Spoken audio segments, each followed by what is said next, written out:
Nâng ngày nhôm demo tệ tông mùi đo P82 unlock P82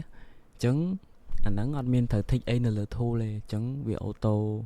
đọc luôn vì bản đáy cả này nắng to tại giờ miền API thu captcha đáy bản vì châu tại đọc bản của đọc P82 nắng vì tìm tia oi quay thu captcha này chứng từ 4 dương châu tới setting tool vàต่อมาទៀតយើងត្រូវយក key API យកមកដាក់ឡើង thu captcha ឡើងនេះចឹងបើយើងអត់ដឹងថា website អីគេទេ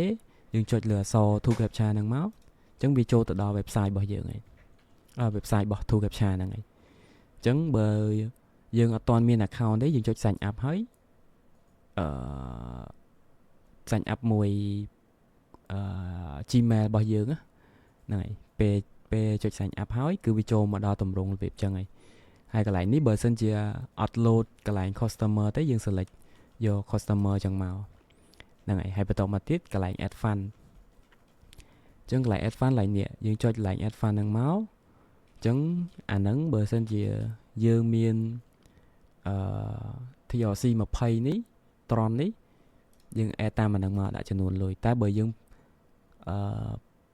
pay តាម Visa card របស់យើងក៏បានដែរកន្លែងនេះ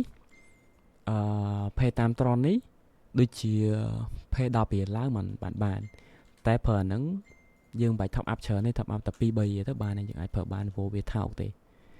ហ្នឹងហើយអញ្ចឹងបើយើងចង់ top up 2 3រៀលយើងដាក់ចំនួនឡើងហ្នឹងមក2រៀលឬក៏3រៀលអញ្ចឹងទៅ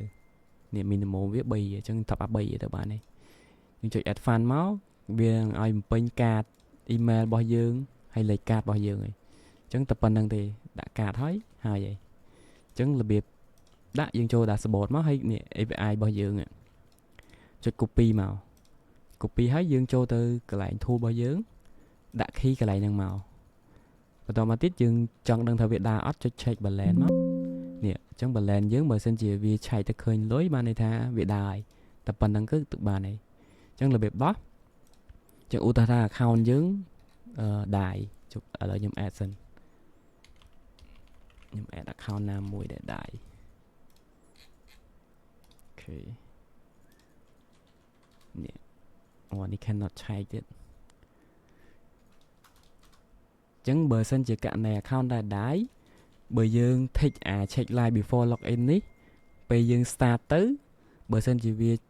ឆែក UID នឹង live វា skip ហើយវាអត់ចូលទៅដោះទេអញ្ចឹងបើចង់ដោះវាដក tick អាហ្នឹងចេញបន្តមកទៀតយើង select លើ account របស់យើងនឹង start ដូចយើង login backup page ធម្មតាអញ្ចឹងពេលដែលវា run ទៅវាជួប account ដែល log 282ហ្នឹងគឺវាដោះខ្លួនវាអូតូហើយយើងបាច់ធ្វើអីទេហើយមួយទៀតតតងមួយហូកដែលយកទៅដោះហ្នឹងគឺវាយកមកពីណាអីពីណាអញ្ចឹងណាអញ្ចឹងជាធម្មតាវានឹង download ហូកអូតូមកខ្លួនវានឹងចូលទៅដោះប៉ុន្តែបើករណីយើងចង់ប្រើហូករបស់ខ្លួនឯងអញ្ចឹងយើងចូលទៅក្នុង folder tool family របស់យើងមកfamily អូខេខ្ញុំចូលទៅ folder tool តិចសិននេះអញ្ចឹងអានេះជា folder tool របស់យើង family នៅលើ desktop អញ្ចឹង folder tool មានប៉ុណ្ណឹងអញ្ចឹងនេះយើងឃើញ folder មួយ profile unlock អញ្ចឹងយើងចូលទៅក្នុង folder ហ្នឹងមកហើយនៅក្នុង folder ហ្នឹងមាន folder មួយទៀតឈ្មោះ folder profile អញ្ចឹងបើសិនជាករណីយើងចង់យករូបខ្លួនឯងយកទៅឲ្យវាដោះគឺយើងយករូបមកដាក់នៅក្នុង folder ហ្នឹងមកផាសវាចូលក្នុងហ្នឹងមកគឺវាចាប់រូបពីហ្នឹងយកទៅដោះខ្លួនឯងអូតូហើយប៉ុន្តែបើក្នុងហ្នឹងអត់មានរូបទេវានឹង download ខ្លួនឯងអូតូ